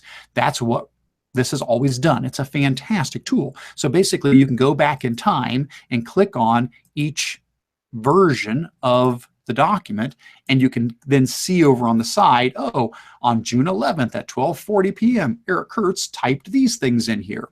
It's a really powerful tool. Love it, love it, love it. You know, we could spend a bunch of time talking about just the tool itself, but that's not new. None of that's new. What is new is this new ability to name your versions. Now, what do we mean by that? Well, take a look. There are dozens and dozens of versions of this document. Well, let's say instead of it being an ELA resource guide, let's say this was a student's research paper. Let's say it's their essay. Let's say it's their short story. It's their report for class. Well, chances are you probably are going to have the student create a rough draft that they submit, and you as a teacher give feedback, or their peers give peer feedback. Then the student hopefully goes in and revises it. They change things, they add new content, they delete stuff, they clean it up, they improve it. They submit it again. Maybe that's the end. Maybe not. Maybe it's a second draft. And then they get feedback again, and then maybe there's the final copy is the third draft. The third one is the final copy. Well, that's awesome. The big problem is if you've got all of these changes, it might be hard to very easily jump to, can we just take a look at what was the first draft? What was the second draft? Let's say first draft is due on a certain date. Well, wouldn't it be nice to be able to put a pin in it there and say, as of that date, that's first draft. And then second draft is due 2 weeks later. Put a pin in it. At that date, that's second draft. You can do that now. Here's how it works. What you do is you say, we'll pick this one. We'll say June 24th was first draft. What I can do is I can come to this draft and I can click the three little dots in the top right corner of that entry, and I can say name this version, and this can become first draft. And then I could say July 30th, that one is maybe the second draft. So let's name that one, and that one will be second draft. And then maybe August is when it's finally due. This is the last one, so we'll call this one final version. So first of all, I can just go in and name these. That in itself is very helpful. So I know this was the due date for first draft, this was the due date for second draft, this is the final version. I can go a step further though. There's also a little toggle switch up here to say only show named versions. If I click that, it will hide everything else in the version history except the versions I've named. So I can say, what did first draft look like? What did second draft look like? What did final version look like? And so I can go in and see very clearly each of those key mile markers in the development of that document. So anyway, that is a neat new option that we have to keep track of those. If you want more details on that, I just did my most recent blog post on that. So later on, further down in the document, if you go down to the section on show and tell, I have a spot here under Eric's recent blog posts that include using named versions of docs. And so right there is a link that will take you out to my blog post that goes into more details on how that works. All right. All right, let's try to wrap up what's new because I do want to get to Q&A and show and tell, and I don't think we've ever gone quite this long on the what's new, so I apologize for that. I think we can wrap this up pretty quick, though. Google Sites has now a new option which allows you to use custom URLs. Now that's really nice because if you've used the new Google Sites, that's one thing that's been painfully missing is when you publish a website, you have to use the really, really, really long, nasty URL that comes with Google Sites. In the old Google Sites, you were able to use custom URLs to make it shorter. So for example, if you go to our tech integration page, that's ti.apps.spark.org. Well, the real web address is really ugly. It's sites.google.com/a/apps.spark.org/techintegration/home. It's this horrible, horrible long thing. Well, we were able to, with the old sites, give it a short URL, ti.apps.spark.org. We were able to give it a custom URL. That's old sites or classic sites. The nice thing is you can now do that with new sites. Now, this is something that you have to do in conjunction with whoever manages your Google Apps domain and whoever manages your DNS settings for your domain. So this may not be something that a teacher on their own as an end user can do entirely. You're going to need to work with your tech folks and say, I want my new domain or my web address to be Mr. Curts apps.spark.org, and I want that to go to my web page, and then they'll be able to work with you to get that set up. Good news is, though, it is now available. And the last thing is YouTube had some updates recently. The big one I want to mention is mobile. So if you are using YouTube on an iPhone, an Android phone, on anything that's a mobile device, there is now an option to change the playback speed of videos. We've always been able to do this in regular YouTube. So if you go just to a regular YouTube video, and if I go to play a YouTube video, and if I wanted to change the speed of it, I could do this on the desktop version, no problem. You go down to the little gear icon, you go up to speed, and you can change the speed. They have now added that feature on mobile as well. So in mobile, you can fire up the video, click on the little gear icon or its little 3 dots icon, whatever's in the top right of the video on mobile, and it will give you settings, and speed adjustment is now one of those. You can change the speed on mobile. I find this is really valuable for me because one thing we don't ever have enough of is time, which is kind of the whole point of what we're saying here at the meeting. We're running out of time in our meeting.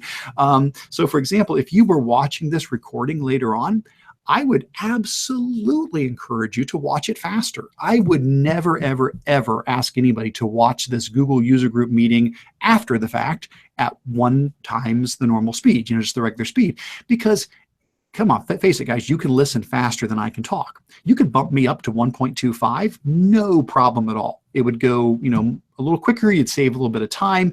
You'd get through a 2-hour meeting, in considerably less amount of time. You could probably bump me up to 1.5 even and see. I do that all the time. Whenever I'm watching a video that has any significant length to it, I see what an adjustment to the speed will do. And if 1.25 isn't bad, I leave it there and I find myself getting through it a whole lot faster. It's great for kids too for the same thing, or if they need to slow something down, they can do that as well. Just be aware it now works on mobile as well. And that's it. We're done. All right. So that's all of the new stuff that should catch you up on everything Google did over the summer. There are a few other things in there we didn't get through, but you can take a look at those on your own. That now brings us to Q&A and show and tell. And it looks like we only had one Q&A. So I did try to answer this earlier. So the question was, if you are using Google Forms for your intervention assistance team referrals, your IAT referrals. The question is, could that be done in such a way that when somebody fills out the form, there would be an easy way to print out what they submitted if you needed to? Now, sometimes you can just stay digital. Every now and then, it's helpful to have that piece of paper in your hand. Now, in the past, they've done it with documents, so it was already a document. But what if it wasn't? What if it was a Google form instead? Well, the idea is, once you do something in Google Forms, which we understand how that works, if I pull up that Google form we were just looking at a moment ago, Let's go back into our little test folder here where we were just in Google Forms, and let's pull up that Google form. Remember when I created this form just a few moments ago, and if I went to my spreadsheet link, what you get here is pretty ugly. You get a spreadsheet with all of your data in there, and it's not in a way that's really easy to view. I mean, sure, I can click through and I can see it, but if I'm going to sit in a meeting and have everybody look at this, every row is going to be another entry. And so if you're doing an IAT form, every single row is another student or another entry, and it may go on a very long way. And some of these boxes might not be a simple thing. It may be like a whole paragraph inside of here instead of just a few words, and it's just not easy to view. So the question was, is there an easy way to do that? Now, I am sure there are a ton of options out there. I just wanted to go ahead and mention a few that jumped to my mind. One is from the form, you can go to the Responses tab, then go to Individual, choose the entry you want, and then hit the printer icon. So if you're in the form, and if you go to the Responses tab, go to the Individual option, and if you've got more than one, you would go down and pick the entry you want. But from the Individual tab, you can choose just the entry you want, and from there you could hit the Print button, and it would print out the form. You could go landscape or portrait or whatever works best for you. You could do a printout of the form and have that available. So that would be one option. My other ones I threw in there would be some add-ons. There's one called Save as Doc. Save as Doc basically takes a single row or as many rows as you want, but in this case, it could just take a single row, and it turns that row into a Google document where it takes every entry and it lists it vertically instead of horizontally. And so it becomes basically an easy to read Google document. So if you want something that's going to create a new document very easily, Save as Docs, probably the fastest way. And this blog post of mine will show you how that works. If you want something really sophisticated though, really pretty and formatted just the way you want, you could always use Autocrat. And here's a blog post I did on how Autocrat works. That is much more sophisticated to set up, but it makes a much neater, more professional end result. So those were a couple things that came to mind. So I just wanted to make sure you guys were aware of those. Show and tell, though. We are now going to move on to the spot where you share neat things. And we have a guest with us today. We have Don Yerks with us, and Don's from New Jersey, and he had contacted me saying he would love to be able to share a little bit about something he's been doing with his PE and health classes in Google Classroom to make it easier to update resources. Because one thing you may be aware about is the About page is unique to each class. There's not a way that you can easily copy resources from one About page to another. And so Don was thinking about a way to make that better. And so Don, let me see if I can pull you up here. It looks like you're muted at the moment. You're unmuted now. Good. So I'm going to say present to everyone. So Don, you should be live and ready to go. Hi, Eric. Thanks for inviting me in. Absolutely. Thanks for being here. A long-time follower, kind of like a long-time listener, first-time caller. Great. And, just wanted to share my screen number one here. I'll work on sharing that. Can you see? Yep. The screen is sharing. Looks fantastic. Your classroom is showing up perfectly.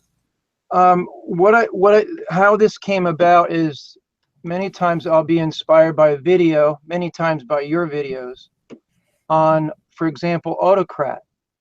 And I would like to save the video to use it as a reminder of how to deal with a particular topic. For this one, it was digital badges. So I thought, well, if I can share the folder in the About stream, because as we know, the About stream, you put in each link, and then it just became very laborious for me. I have 12 phys ed groups and 6 health groups. So I just thought if I could put one folder together and make clickable links with inside the folder, life would be so much better. So what I wanted to do for this presentation is do something on Google Classroom, so that way those people that are watching could get something out of it and use the links and so on, so everything's shareable. So if you click on this one folder link inside Google Classroom in the About stream, then you'll get to all the resources I've been putting together this summer for my daughter's friend who became a Spanish teacher. Hey, So Don, now, let's have you do this. Would you zoom your screen a little bit?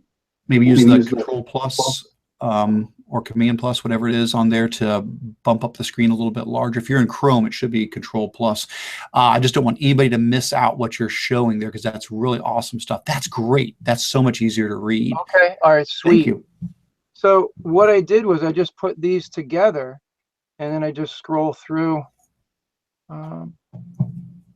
So it's not giving me the ability to scroll, but that's okay, because you can see what I'm talking about. And then if you click on, for example, one of the things that I put together, the first day you were talking about the educanon, or the welcome to your first day of classroom. So that's a link inside that folder. So I just thought if I could put this together, life would be so much easier for me. So I just add to the one folder. So for example, I should be able to demonstrate this. So I put this link up here, first day of classroom, getting googly with Kate. So what I would do to add this resource is I usually copy that, go back into the folder, going back into classrooms folder, right click, add new folder, and I put in the title. Then I'll go back, I'll go to my Google URL shortener and click on it, copy the link, put it back in here, and I'll go to the end, put my little dash in, and then hit create. And then notice right here, if I click out of it, it jumped down here where it's Kate. Now if you click on that link, it'll bring me to Kate's presentation. So it makes the about stream. So now if I go to my Google Classroom folder that I shared, we should see Kate's entry, which is right down here. So with me having 12 phys ed groups and 6 health, I only have to manage 2 folders to share resources in the about stream. So much more efficient than going into each about stream for 12 for phys ed and 6 for health. Do you think many people using Google Classroom would appreciate that? Yeah, so I see at least 2 really unique things jumping out at me here. So, and I think people could use both together. They could use one, they could use the other, but I see 2 clever things that you're doing here. So one of them is saying, when it comes to the about page, instead of having the about page listing every resource, because that can become pretty unwieldy, just put one link there that takes them to something else with those resources. So for example, you've done it with a folder that has the links in the folder. You could do it with a Google Doc, for example. I could say, okay, guys, go to the about page. There's a link there to a Google Doc. That Google Doc has all the resources for the class. Or go to the about page and find the link, click that link, that takes you to a Google spreadsheet, and that spreadsheet has all the links that we need. In your case, you're sending them to a folder. Excellent. Point is, the first thing that I'm really liking what you're sharing here is, if you're having a pain point when it comes to the about page, this is a way around that, to say, don't try to put all your resources on the about page, put a couple of key ones there that then take them out to an easier to manage list of resources. And one of the reasons for that is, like we said earlier, at the moment, there's no way to mimic the resources on the about page from one class to another. Like if I'm doing an assignment, I can do that. When I create an assignment or I create an announcement, I can choose also push this out to all 5 classes. The about page doesn't let you do that yet. There's no way to copy, from one to the other easily. So that's kind of I love that first thing that you said there about basically don't just get them to something else that's easier for you to manage. Yeah, I only have to manage one folder for phys ed, and I have 12 groups, and then I have 6 health groups. Yeah, I love it. Now, the second thing that's really catching my eye here of what you're doing is you're using a really nifty extension. I bet a lot of folks are watching as you go to that folder going, how's he doing that? He's clicking on the name of the folder and it's actually a live link. How is that happening? Well, I understand you're using a Chrome extension called Text Link. Now, I put that in the agenda for today. So for anybody who goes down to the show and tell section and you take a look at your portion there, there's a link to the Text Link Chrome extension, where basically the idea is if you ever come across a link where somebody hasn't turned it into a link, you're on a web page and they've actually spelled out the link, but they forgot to make it a link. If you've got this Chrome extension running, it'll pick that up and it will turn any text link into an actual clickable link. And so what you've done is you've taken links and you've actually renamed your folders link in the title of the folder, so that when somebody comes along and looks at the folder, they're seeing the title. But instead of it being just text, because you've got that extension installed, it's live, it's clickable, it's, you know, it's something they can now go in and click on and shoot out to those. So I had never seen that extension before. That is brand new to me. I'd never seen that before. I'm flattered that I showed you something new. Oh, heavens, I learn new stuff all the time. That is the beauty of this. No matter how much you can come up with on your own, it's never as much as you're going to get back. And so, you know, it's always about learning new things. If I go a day without learning something new, I feel like, oh, what did I do wrong today? So, no, I really appreciate you sharing that. So what a nifty extension. That's a very clever way of going about doing that. Thanks.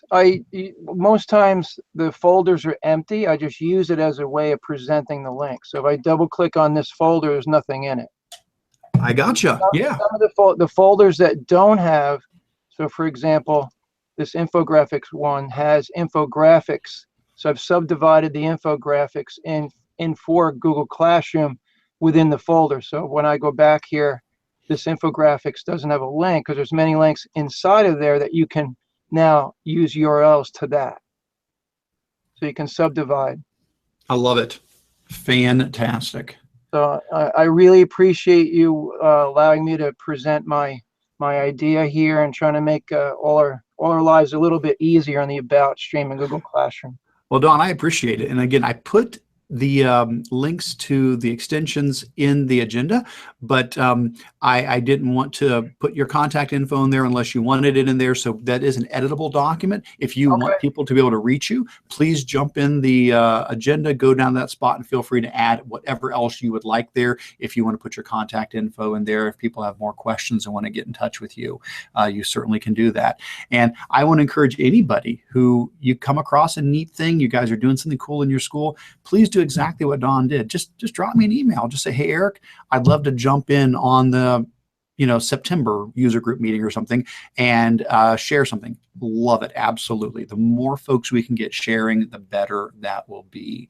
So thanks again, Don. I really appreciate that. My pleasure. I'm going to release my screen so you can continue. That's fine. Things are going on for quite a while here. So awesome job. G Suite. Love it. And I'll talk to you soon. All right. Fantastic. Good stuff, man. All right.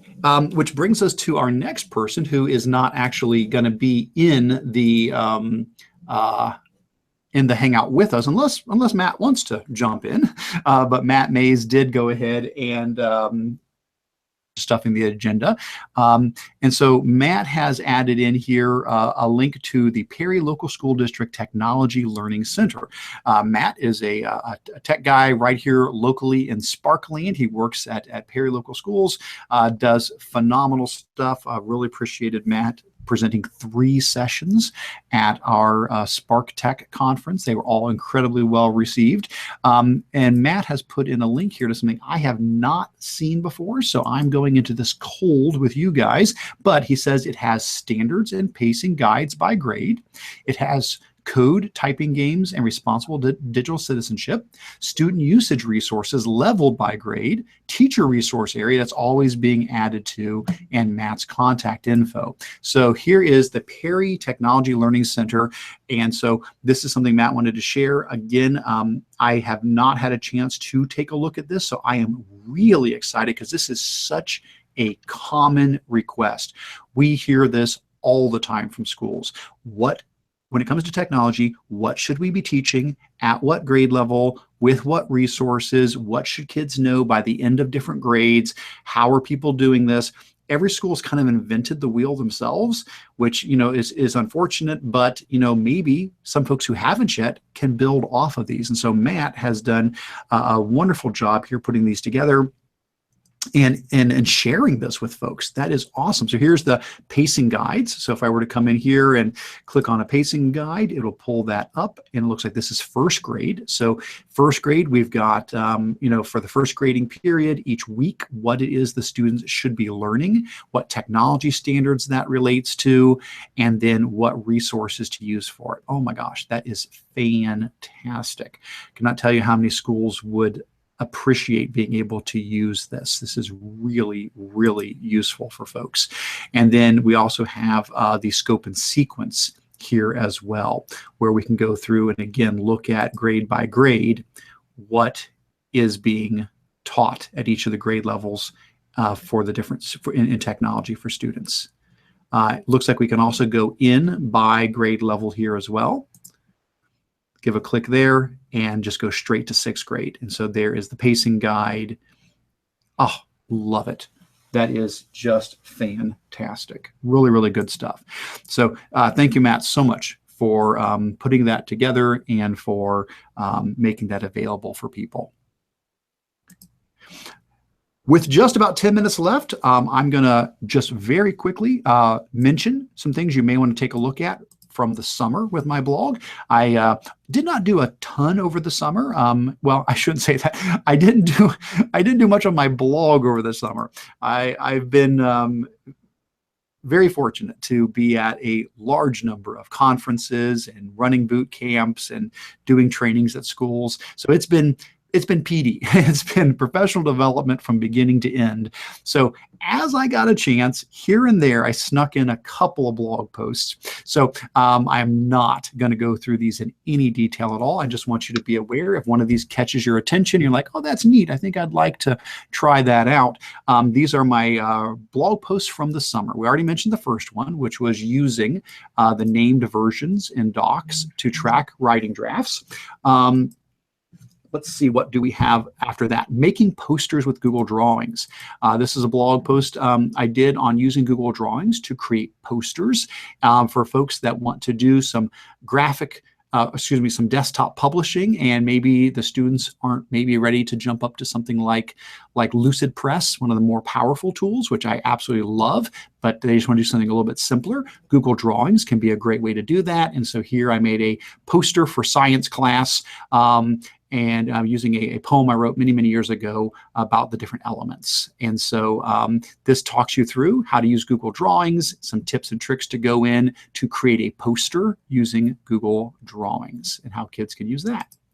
The next one down was 6 ways to write bad Gmails. So please understand this is a sarcastic post. I think most people understood that. I would hate for somebody to misunderstand this post. I'm trying to explain good things to do with Gmail, but just did it in a sarcastic manner. So it's 6 ways to write bad Gmail. So I talk about things like, how to reveal everybody's email address. Well, obviously I'm teaching you should use BCC, blind carbon copy, or, about sending email when you're mad, how that's important to do. And then actually what I'm trying to explain is you should use the undo send option to give yourself a chance to review things before sending them out, and on down. So it's 6 tips and tricks for Gmail, and hopefully you'll learn something new from these. At the same time, the idea is to have a little bit of fun with it and treat it as 6 ways to do bad email. But in the end, you should be learning 6 new tips and tricks for making the most out of Gmail. The next blog post on here is randomization tools from Google. So if you need to do random things like that spinner that we talked about earlier with the number spinner, I've got a whole blog post that talks about different ways to generate random information, whether it's flipping a coin, rolling a die, doing a spinner, whether it's generating numbers between certain amounts, how you can do all of that from the Google search page. I also cover the Flippity add-on for Google Sheets. If you haven't used that, it's a fantastic add-on for Google Sheets. One of the Flippity templates is the random name picker that lets you fill in the names of your students. And then when you run it, you can put kids into groups of 2, 3, 4. You can put kids in, 2 teams, 3 teams, 4 teams. You can pull single names out as well. And then I finish up this blog post talking about using Google Sheets and using the rand between function to generate random numbers between a high and a low, and how that can be used for all kinds of things, including that's what I used for my random writing prompt generator. And there's a link to get that, as well as my random emoji writing prompt generator. And there's a link to get that. Both of those take advantage of that random function in Google Sheets. So there's a whole blog post there on randomization tools with Google. The next one is called Learn Math with Your Face and Google. This one, if you're a math teacher, I hope you get a kick out of this one. I used to do this as a real lesson with my kids before we had technology, and this is a tech upgrade to that lesson. The idea is the golden ratio is 1.62 to 1, and how in ancient times folks believed that there were different facial measurements that should fit that pattern as well, such as the height of your head to the width of your head should be 1.62 to 1. Well, this is a real fun activity. You can go in and make a copy of this template that I've created here for you. And basically what the kids do is they use their webcam and they take a picture of their face. So you go into Google Docs, here's the template. Every kid gets their own template. They scroll down to page 2 here where it says insert your face, and you go insert, image, and you use the take a snapshot option. So, hey, there I am. And what you would do is you very, very carefully, you would get your face centered just right, and you would take a snapshot. And after, I won't really throw that in right now, but you take a snapshot and then it throws your face in there. And after you've done that, then you use a ruler, either a physical ruler or a digital one. I would just recommend use a digital one. Here is one called Edge the Web Ruler. It's a free Chrome web app that'll give you a floating ruler. And the kids then measure all of these different characteristics of their face. There's top of your head to your chin, the width of your head, the length of your lips, all these different measurements. And then after they've done that, they then throw them into these ratios. And so this is a great activity to learn about unit rates. The kids fill in their measurements and they convert these into unit rates, something to 1. And the point is they should be somewhere around the golden ratio. I mean, you're never close. This is my face, and you can see some of them are really close. It's 1.62 is the golden ratio. Some of mine were way off, but basically the students then take all of that and then they find how far off they are. So they do subtraction to determine how far away from the golden ratio each of their measurements are. And then they average all of those together on the final page to see on average how far off are they from the golden ratio. And it's just a fun way to be able to learn about decimals. So unit rates, subtracting decimals, dividing decimals, and then, in the end, learning a little bit also about history and the golden ratio and things like that. To save you time as a teacher, I also created this check template. It's a Google spreadsheet template where if you fill in the student's original measurements, it'll give you everything else pre-calculated so you can find out what their results should be. And it makes grading a little bit quicker if you do need to do that to grade their documents. All right, next up, we have a blog post on video mashups. This is using Google Slides and using the new feature that Google Slides has that allows you to automatically play videos when the slide comes up. And so what I've done is I've created a template for you. So if you go in and make a copy of the template, this is the mashup template.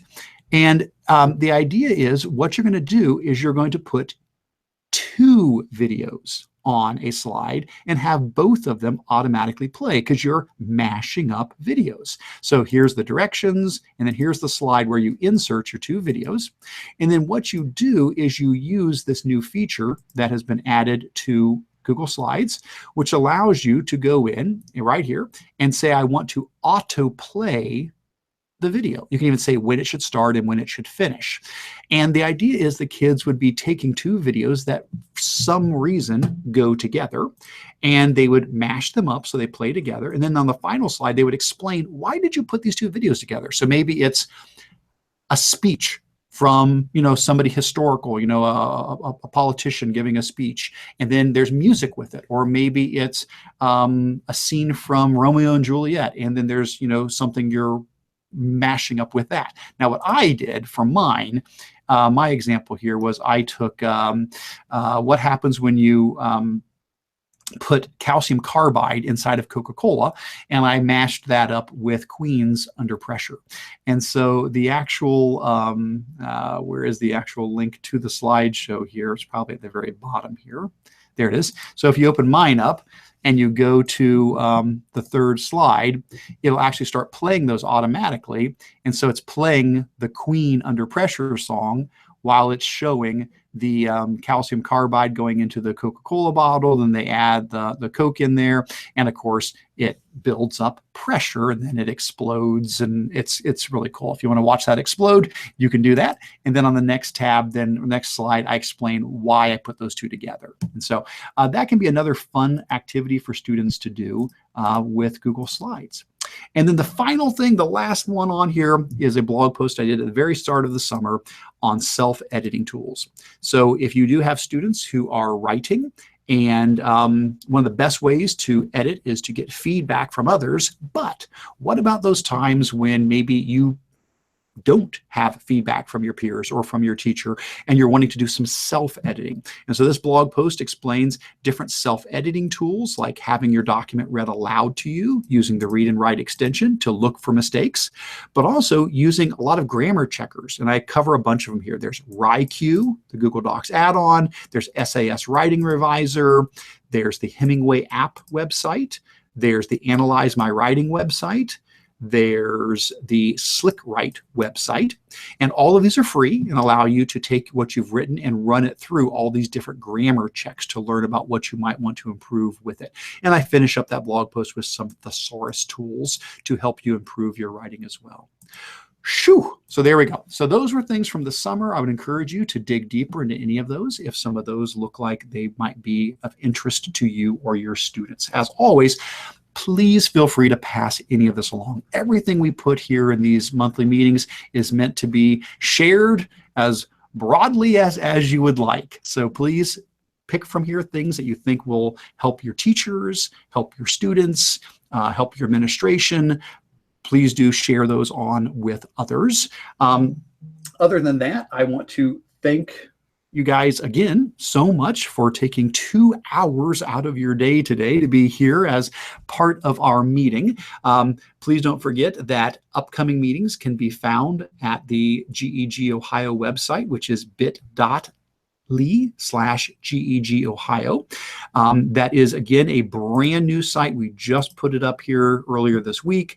A lot more will be getting added to it later, but if you use that link to get to the GEG Ohio website, you'll be able to join the discussion board to stay connected throughout the in-between times of the month.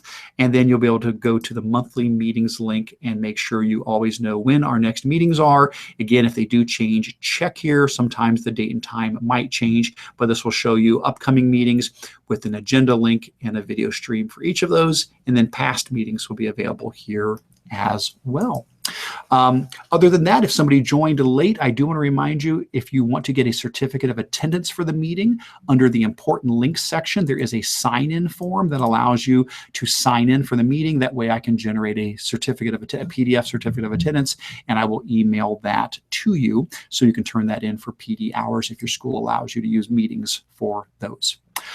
Other than that, thanks so much, guys. I really appreciate you being here today, and I hope you're off to a great start for the new year. And I hope this meeting was helpful to get you along your way there. Other than that, take care and See you next time.